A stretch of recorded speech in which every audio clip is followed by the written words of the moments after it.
The first time he saw me naked, it wasn't romantic. It wasn't planned, either.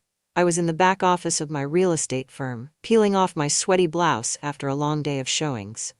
The summer heat was merciless, and the office AC had been on the fritz for days. I had been careful to lock the door, at least I thought I had. I heard the creak of the handle just as I unhooked my bra straps. I froze, my back half turned, and that's when I saw him. Evan, the intern. The guy I'd only just started to notice in a way I shouldn't have. He stood there, his face going crimson, his hand gripping the door handle like he wasn't sure whether to pull it closed or apologize. I could tell he was trying not to look, but his wide eyes betrayed him. "Sorry. Oh God. Sorry," he stammered, backing away. I should have said something, anything, but I didn't. I just stood there, shirtless, clutching my blouse to my chest as my own embarrassment battled something else. Something that made my skin prickle, and my breath hitch. When the door clicked shut, I sat down on the edge of my desk, heart racing. I told myself it was just the shock of being caught off guard. That the heat and exhaustion were playing tricks on me. But deep down, I knew that wasn't it. It wasn't the first time I'd felt the flutter of excitement when Evan was near. That moment changed everything. It was the spark that lit the fire I thought I'd lost years ago. And I wasn't ready for how quickly it would consume me. I wasn't always this person, this woman who felt like she was floating in a sea of her own life, unsure of where she was headed. In my 20s, I had direction. Confidence. I was the kind of woman who turned heads when I walked into a room. Not because of what I wore or how I looked, but because of how I carried myself. I had fire, ambition, certainty. At 52, most of that felt like a distant memory. The divorce had drained it out of me. It wasn't messy, not in the way you hear about with screaming matches and slashed tires. No, ours had ended with a whimper. A soft acknowledgement that whatever spark had brought us together 2 decades ago was long gone. There was no infidelity, no betrayal. Just the slow, suffocating realization that we were better off apart. The settlement left me the house and the car. My ex-husband moved on, started dating a woman closer to our daughter's age than his own. And me? I poured myself into my work. Real estate wasn't my passion, but it paid the bills and gave me purpose. I'd built a solid reputation in the community as a no-nonsense professional who got results. My colleagues respected me and my clients trusted me. It was enough until the nights came. Nights were the hardest. The silence pressed in, heavy and relentless, a reminder of everything I'd lost and everything I'd never have again. I tried filling the void with Netflix, wine, and the occasional book club meeting, but it never worked. The loneliness was always there, lurking in the background. It was during one of those nights, after my second glass of wine, that I downloaded Tinder. I'd heard about it from my younger colleagues, stories of swiping left and right, of hookups and quick flings. At first, I told myself I was just curious. I wanted to see what the fuss was about, to feel connected to something, even if it was just an app. I didn't expect anything to come of it. The profiles were as disappointing as I'd imagined. Men my age who looked tired and worn out, or boys who seemed more interested in their gym routines than in actual conversation. I swiped left more times than I could count. And then, there he was. His name was Evan. His picture wasn't flashy, just him standing by a lake, wearing a plain t-shirt and jeans. There was something disarmingly genuine about his smile, the way it reached his eyes. His bio read, "Figuring life out one day at a time. Big fan of good conversations and bad pizza." It made me laugh. I almost swiped left out of habit. What could I possibly have in common with a 25-year-old? But something stopped me. Maybe it was the wine. Maybe it was the way his picture made me feel a flicker of something I hadn't felt in years. Before I could overthink it, I swiped right. It was a match. I didn't expect him to message me. And yet, less than an hour later, there it was. "So what's the best pizza topping, and why is it pepperoni?" It was a silly, harmless opener, but it made me laugh. Before I knew it, I was typing back, telling him I preferred mushrooms and olives, and we were off. Our conversations were light, easy. He told me about finishing college, about how he wasn't sure what he wanted to do with his life yet. He was working part-time to pay the bills while he figured it out. I told him about my career, about how much I loved the challenge of real estate. Not once did he bring up our age difference, and I found myself relaxing, letting the walls I'd built around me start to crack. The messages turned into a daily habit. I'd wake up to a good morning text from him, and we'd spend the day exchanging little updates about our lives. He made me laugh more than I had in years, and for the first time in a long time, I felt noticed. Then came the shock. It was a Monday morning, and I was running late to the office.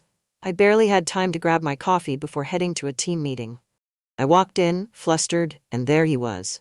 Evan, sitting at one of the desks. He looked up, smiled, and gave me a little wave. For a moment I thought I was hallucinating. My colleague Cheryl quickly filled in the blanks. "That's my nephew Evan," she said, beaming with pride. "He's helping us out for the summer while he figures out his next step. Isn't he adorable?" Adorable wasn't the word I'd use. Standing there in the fluorescent light of the office, Evan looked just as good, if not better, than his Tinder profile. He was tall, broad-shouldered, with a kind of casual confidence that made him seem older than his 25 years. I felt my stomach drop. Did he know? Did he recognize me? My Tinder profile didn't have my last name, but my face was right there. If he did, he didn't let on. Over the next few weeks, I told myself to keep things professional. I avoided being alone with him whenever I could, but it wasn't easy. Cheryl assigned him to assist me with a few listings, which meant long hours spent together at open houses, client meetings, and late nights in the office. And that's when I started noticing the little things. The way his eyes lingered on me during meetings, like he was studying me.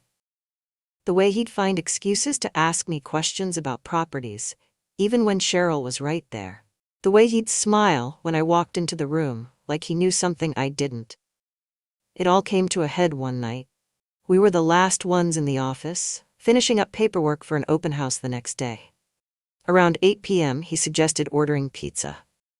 We sat at my desk, eating greasy slices and sipping on cheap red wine someone had left in the office fridge. The conversation was easy, comfortable.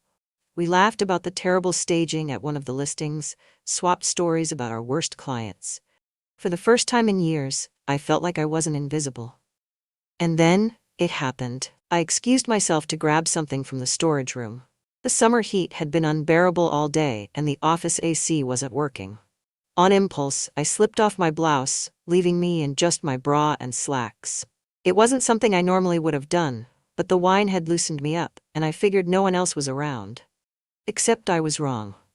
I heard the door creak open behind me, and turned just in time to see Evan standing there, his eyes wide, his face flushed. Neither of us said anything.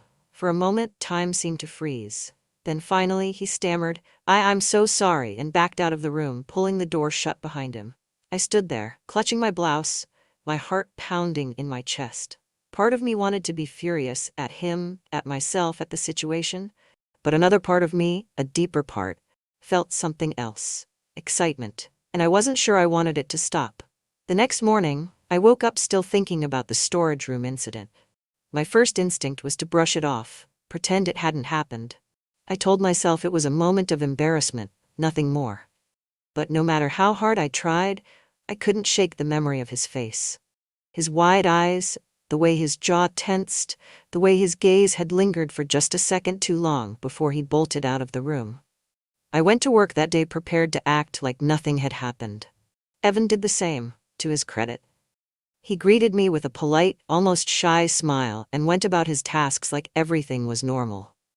But there was something different between us now, an unspoken tension that hung in the air every time we were in the same room. That tension only grew as the days went on.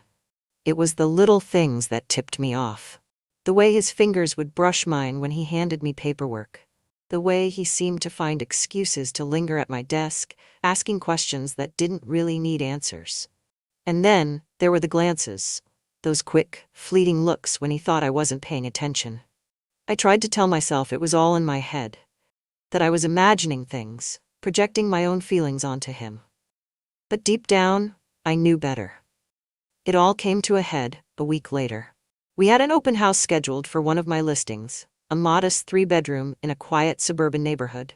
It was a late showing, scheduled for 7 p.m. to accommodate a client who worked odd hours. By the time we wrapped up, it was almost 9, and the summer sun was just starting to dip below the horizon. As we packed up the last of the marketing materials, I caught Evan watching me again. This time, he didn't look away when I met his gaze. Instead, he held it, his expression unreadable but intense. "Good showing," he said, his voice quiet.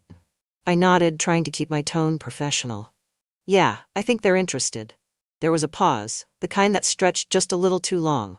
I felt my pulse quicken, my palms growing clammy as the tension between us became almost unbearable. "Do you need a ride back to the office?" I asked, more to break the silence than anything else. He hesitated, then nodded. "Yeah. My car's still there." We loaded the last of the supplies into my trunk and climbed into the front seats.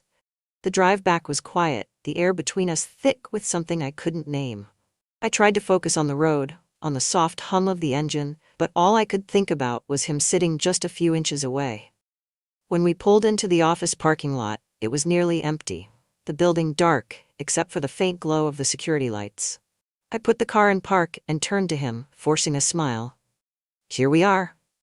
He didn't move. For a moment, I thought he was going to say something, but instead, he just looked at me. Really looked at me, his eyes searching mine, like he was trying to figure something out. "I can't stop thinking about you," he said finally, his voice low and steady. The words hit me like a jolt of electricity. For a second, I couldn't breathe, couldn't think. "Evan," I started, but he cut me off. "No, let me say this," he said, leaning forward slightly. "I know it's probably crazy, and I know you might not feel the same way, but I can't keep pretending like nothing's happening here. I see the way you look at me. I feel it every time we're in the same room." I opened my mouth to respond, but no words came out. He was right, of course. I'd been trying to deny it, to push it down, but there was no denying the truth anymore. "I shouldn't," I said finally, my voice barely above a whisper. This isn't a good idea?" He smiled just a little. "Maybe not, but it doesn't change the fact that I want you, and I think you want me too." Before I could stop myself, I leaned toward him, my body moving on instinct. Our lips met, tentative at first, like we were testing the waters. But the moment his hand brushed the side of my face, all the hesitation melted away. The kiss deepened, years of longing and suppressed desire flooding to the surface. His hands moved to my waist, pulling me closer as I reached up to tangle my fingers in his hair. It was messy and frantic, and everything I hadn't realized I'd been craving. Somewhere in the back of my mind, a small voice was screaming at me to stop, to think about what I was doing. But I couldn't. I didn't want to. "I've wanted this for so long," he murmured against my lips, his breath warm and ragged. I didn't respond, couldn't. Instead, I let him guide me, his hands roaming my body with a hunger that matched my own. We didn't make it out of the car. The seats were cramped, the air thick with the scent of sweat and leather, but none of it mattered. The world outside ceased to exist as we lost ourselves in each other. His touch was firm yet gentle, his movements confident yet cautious, like he was afraid of breaking me. When it was over, we sat in silence, our breathing heavy and uneven. I stared out the window, my mind racing with 1,000 conflicting thoughts. "We shouldn't have done that," I said finally, breaking the silence. He turned to me, his expression soft but serious. "Do you regret it?" I hesitated, the words catching in my throat. "No," I admitted. "But that doesn't mean it was right." He reached for my hand, his fingers brushing mine. "Maybe not, but sometimes the right thing isn't what we need." I didn't know how to respond to that. Part of me wanted to push him away, to put an end to whatever this was before it could spiral out of control. But another part of me, a deeper, more desperate part, wanted to hold on to him, to the way he made me feel. Alive, desired, seen. As I drove him home that night, I told myself it was a one-time thing, a moment of weakness that wouldn't happen again. But deep down, I knew better. This was just the beginning. I told myself it wouldn't happen again. That what Evan and I had done in the parking lot was a fleeting moment of weakness, a crossing of boundaries that would never be repeated. But that resolve didn't last long. In the days that followed, I found myself drawn to him in ways I couldn't explain, couldn't resist. It wasn't just physical, although that was part of it. It was the way he looked at me, like I was the only thing in the world that mattered. Our dynamic at the office became complicated. We tried to act normal, pretending that nothing had changed, but the tension was palpable. Every time I caught his eye, every time his hand brushed mine as we worked side by side, I felt the pull, the undeniable magnetism between us. It wasn't long before we gave in again. It happened during an open house. The property was a sleek, modern home in an upscale neighborhood, the kind of listing that practically sold itself. We were supposed to be there for a few hours, showing the place to a handful of prospective buyers. But by the time the last couple left, it was just the two of us in the empty house. I was in the kitchen, tidying up the brochures and business cards, when I felt him behind me. He didn't say anything at first, just stood there, close enough that I could feel the heat of his body. "You've been avoiding me," he said finally, his voice low. I froze, my hands gripping the edge of the counter. "I'm not avoiding you," I said, though we both knew it was a lie. He stepped closer, his chest brushing against my back. "You are. And I get it. I know this isn't easy for you." I turned to face him, my breath hitching as I met his eyes. There was no judgment there, no frustration, just understanding and a quiet determination that made my knees weak. "Evan, this is complicated," I said, my voice barely above a whisper. "I know," he said, reaching out to tuck a strand of hair behind my ear. His touch was gentle, almost reverent. "But I can't stop thinking about you. About us." I opened my mouth to respond, but the words caught in my throat. Before I could gather my thoughts, he leaned in, his lips brushing mine in a kiss that was soft, tentative, and full of promise. This time, I didn't resist. The kitchen counter became our sanctuary, the cool marble contrasting with the heat of our bodies. His hands found my waist, pulling me closer as my fingers tangled in his hair. The rest of the world fell away, leaving only us, lost in the intensity of the moment. After that day, everything changed. Our relationship went from hesitant and uncertain to all-consuming. We started finding excuses to be alone together. Late nights at the office, long drives to showings, even lunch breaks spent in the quiet corners of the city. One of our favorite spots became a small, out-of-the-way cafe tucked into a side street downtown. It was quiet and unassuming, the kind of place where no one would think to look for us. We'd sit in the back corner, sipping coffee and talking about everything and nothing. He told me about his plans to travel, the places he wanted to see and the things he wanted to do. I told him about my daughter, about how proud I was of her even though we didn't talk as much as we used to. Those moments were precious, a reminder that what we had wasn't just physical. It was more than that, deeper, more intimate. Of course, it wasn't long before the cracks started to show. The secrecy of our relationship was exhilarating at first, but it also came with its challenges. We had to be careful, constantly looking over our shoulders to make sure no one at the office suspected anything. One afternoon, Cheryl, the same Cheryl who'd introduced Evan to the team, pulled me aside in the break room. "You've been spending a lot of time with Evan lately," she said, her tone casual but her eyes sharp. I forced a laugh, hoping it didn't sound as nervous as I felt. "Well, he's a quick learner. It's nice to have someone so eager to help out." She nodded, but the look she gave me lingered longer than I was comfortable with. "Just be careful," she said finally. "You know how people talk." That conversation stayed with me, a constant reminder of the fine line we were walking. But no matter how risky it felt, I couldn't stay away from him. The next time things escalated, it was at a listing outside the city, a secluded lake house nestled in the woods. The property was beautiful, all glass walls and open spaces, with a deck that overlooked the water. We were there to set up for a weekend showing, arriving late in the afternoon to prepare the house for potential buyers. By the time we finished, the sun was setting, casting a warm orange glow over the lake. "You should see the view from the deck," Evan said, his voice full of quiet excitement. I followed him outside, the cool evening air a welcome relief after the heat of the day. The water shimmered in the fading light, the surface smooth and undisturbed. "It's beautiful," I said, leaning against the railing. "So are you," he replied, his voice soft. I turned to him, my heart skipping a beat at the intensity in his eyes. Before I could respond, he closed the distance between us, his lips capturing mine in a kiss that was slow and deliberate. The deck became our stage, the lake and the setting sun our witnesses. His hands found the small of my back, pulling me closer as my body pressed against his. The world around us blurred, the quiet hum of nature fading into the background as we lost ourselves in each other.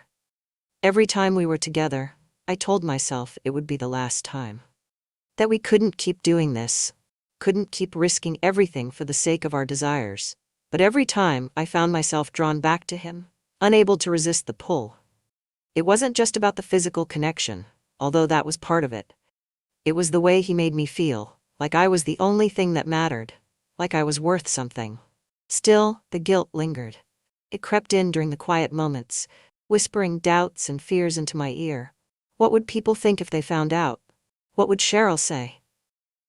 And yet, even as the guilt gnawed at me, I couldn't bring myself to end it. Not when being with Evan felt so right, so intoxicating. The next turning point came during a company event. A casual dinner party hosted at a local restaurant to celebrate a successful quarter. Everyone from the office was there, dressed in their best, laughter and conversation filling the air. Evan and I were careful to keep our distance, sitting at opposite ends of the table and avoiding any interactions that might draw suspicion. But even from across the room, I could feel his eyes on me, a silent reminder of everything we couldn't say or do. As the night went on, the tension grew unbearable. I excused myself to the restroom, hoping a moment alone would help me clear my head. But when I stepped into the hallway, Evan was there waiting. "We can't keep doing this," I said, my voice trembling. "I know," he replied, stepping closer. "But that doesn't mean I'm gonna stop." And just like that, all the resolve I'd built up crumbled. By the time the dinner party ended, I was a mess of emotions. Guilt, desire, fear. They all swirled inside me, pulling me in different directions. As I drove home that night, I couldn't stop thinking about him, about us, about everything we'd done and everything we still wanted to do. This wasn't just an affair anymore. It was something deeper, something I couldn't walk away from, even if I wanted to. And for the first time in years, I didn't feel alone. Every affair eventually reaches a breaking point. Ours wasn't any different. The secrecy, the stolen moments, the thrill of being together, it all felt intoxicating at first, but with every encounter, the stakes grew higher. The guilt I'd managed to keep at bay began creeping in during the quiet moments, making me question everything. And for Evan, the excitement of what we shared started giving way to frustration. The cracks first appeared during a quiet Friday afternoon at the office. Cheryl had asked me to review some paperwork with Evan, and we ended up alone in the conference room, the blinds half closed to block out the summer sun. "What's going on with you?" he asked abruptly, setting the stack of documents down on the table. I blinked, caught off guard by the sudden shift in his tone. "What do you mean?" "You've been distant," he said, his voice low but firm. "Ever since the lake house, you've been pulling away." I sighed, running a hand through my hair. "Evan, this isn't easy for me. Do you know how many ways this could blow up in our faces? If Cheryl or anyone else finds out." "They won't," he interrupted. "We've been careful." "Have we?" I shot back, my voice sharper than I intended. "We're not invisible, Evan. People are starting to notice. Cheryl already made a comment about how much time we're spending together." He frowned, leaning back in his chair. "So what are you saying? That we should stop?" I opened my mouth to respond, but the words wouldn't come. The truth was, I didn't know what I was saying. I didn't want to end things with him, but I couldn't shake the fear that we were heading toward disaster. "I'm saying we need to be more careful," I said finally, my voice softening. "This isn't just a fling for me, Evan, but I can't afford to lose everything I've worked for." His expression softened, and he reached across the table to take my hand. "I don't want to lose you," he said quietly.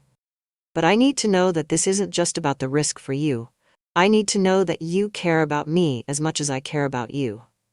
I looked down at our hands, his fingers warm and steady against mine. "I do care," I admitted, "more than I should."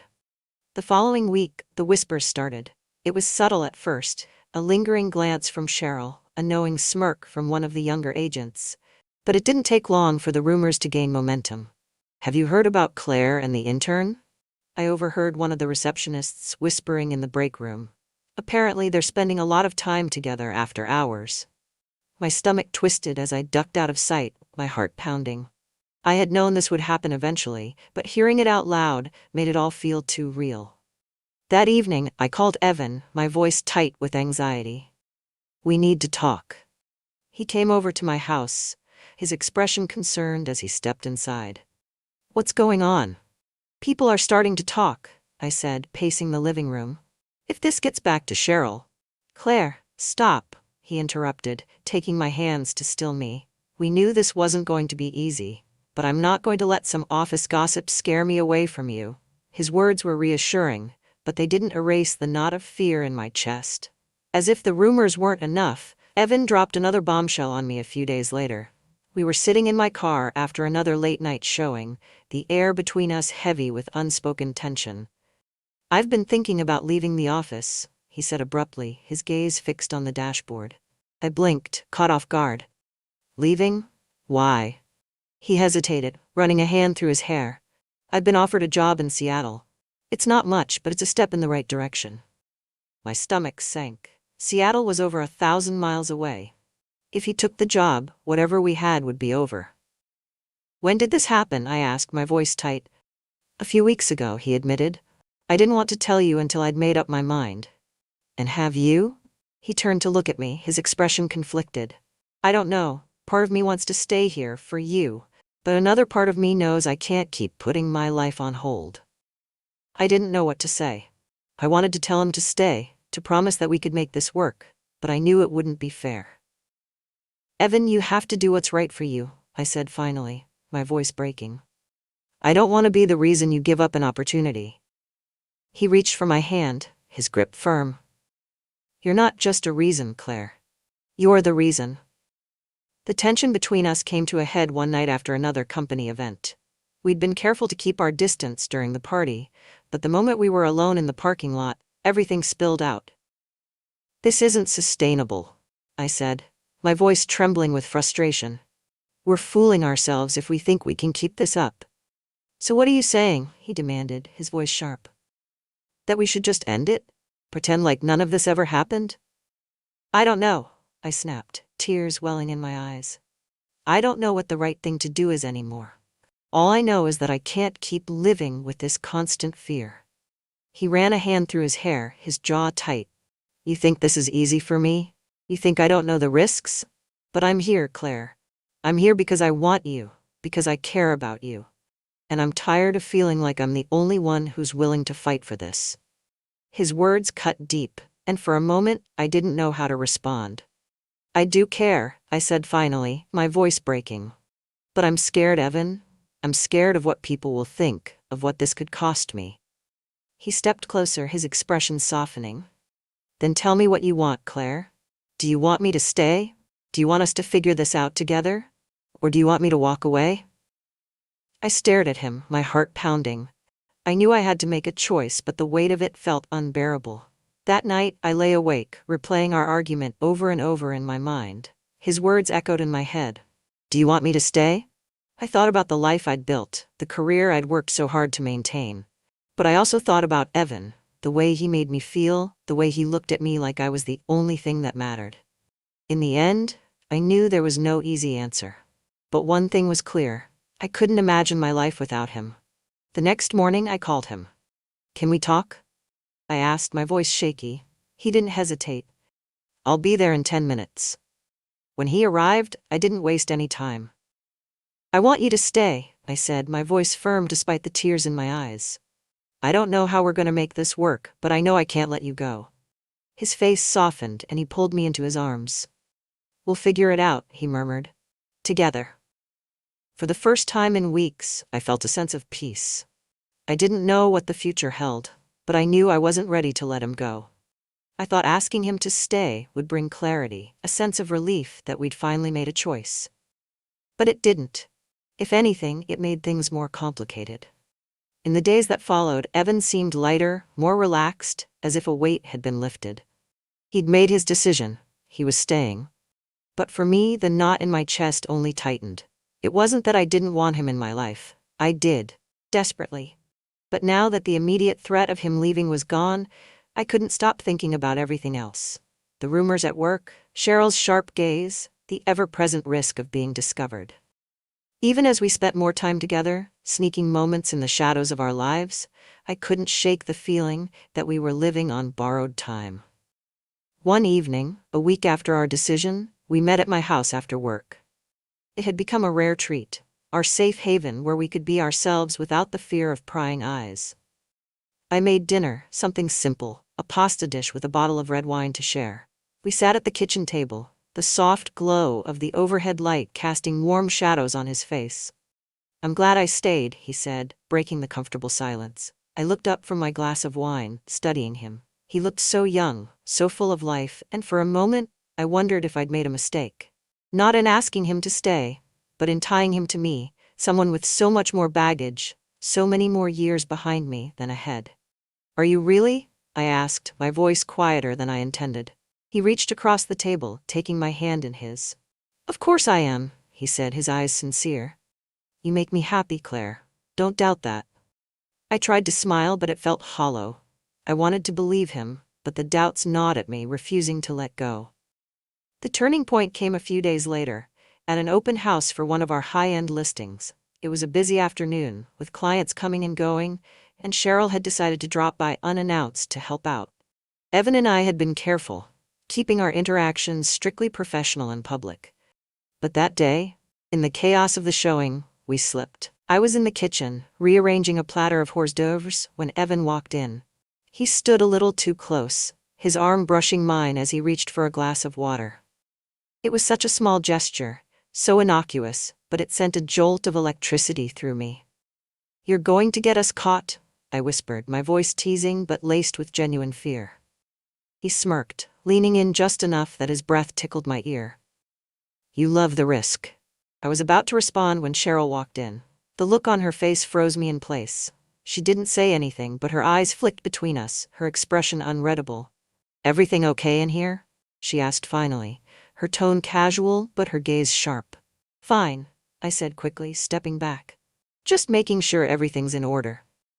She nodded, but the moment lingered, heavy and charged. I couldn't shake the feeling that she knew, or at least suspected, what was happening. That evening, as I sat alone in my living room, the weight of everything came crashing down. The fear, the guilt, the constant anxiety. It was too much. For the first time since this all began, I let myself think about what would happen if we got caught. I could lose everything.